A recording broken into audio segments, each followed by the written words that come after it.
আসসালামু আলাইকুম সবাইকে। কেমন আছেন সবাই? আশা করি খুব ভালো আছেন। চলে এলাম ছোট্ট একটি রেসিপি নিয়ে। আজ দেখাবো খুব সহজে কিভাবে ঝটপট নুডলস রান্না করা যায়। তাও আজকে রান্না করব জাদুর মশলা দিয়ে। সেটা আমার সাথেই থাকেন, দেখতে পাবেন কিভাবে রান্না করি। আর চলুন তাহলে কিভাবে রান্না করা যায় দেখা যাক।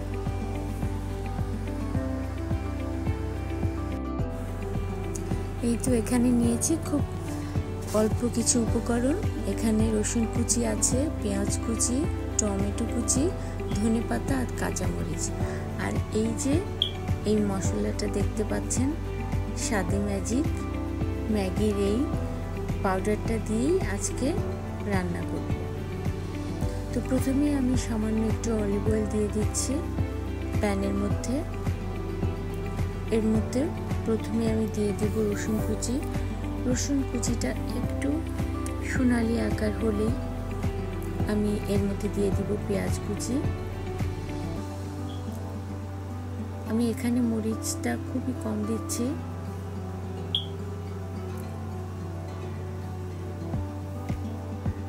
এই তো এখানে আমি 2-3 টুকরো কাঁচামরিচ দিয়ে দিলাম।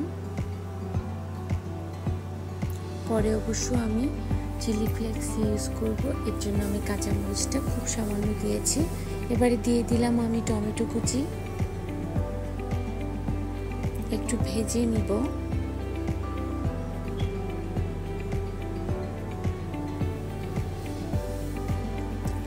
আর এদিকে আমি 2টো ডিম ফেটিয়ে নিলাম।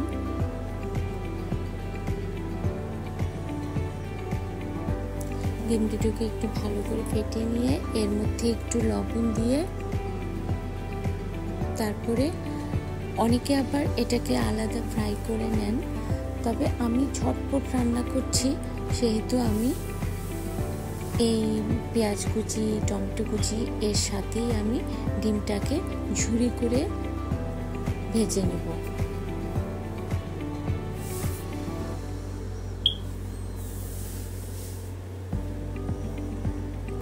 একটু সময় নিব, কারণ ডিমটা একটু শক্ত হলে তারপরে একটু নাড়াচাড়া করলে ডিমটা একটু সুন্দরভাবে ঝুরি হয়। কিন্তু এভাবে আমি এক পাশে এটাকে নেড়ে চেড়ে একটু ঝুরি করে তারপরে মিক্স করে নেব। আর আমি আগে থেকে নুডলসটাকে একটু সল্ট দিয়ে বয়েল করে নিয়েছি, সেটাকে আমি ঝরিয়ে রেখেছি। এই তো নুডলসটা দিয়ে দিলাম।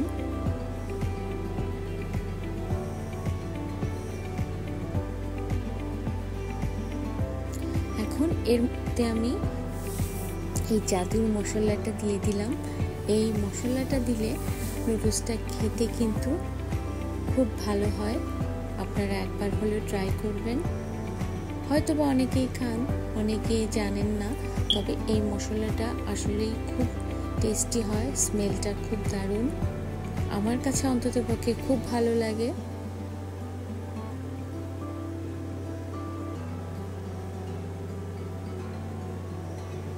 যে কোনো নুডলসের সাথে এই মশলাটা ইউজ করে খাওয়া যায়। আর এখন দিয়ে দিব কিছু চিলি ফ্লেক্স।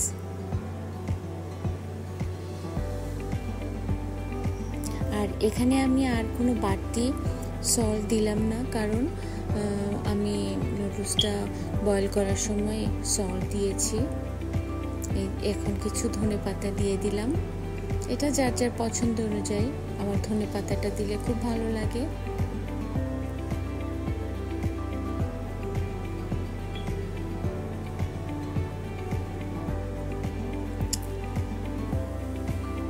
তো আমার আজকের এই রেসিপিটি আশা করি আপনাদের কাছে খুব ভালো লাগবে। তো খুব সহজভাবে দেখানোর চেষ্টা করেছি, খুব ইজি ওয়েতে। একবার হলে ট্রাই করে দেখবেন এভাবে এই মশলাটা দিয়ে নুডলসটা রান্না করে। তো কেমন লাগলো অবশ্যই কমেন্ট করে জানাবেন। ভালো থাকবেন, দেখা হবে পরবর্তী কোনো রেসিপিতে। আল্লাহ হাফেজ।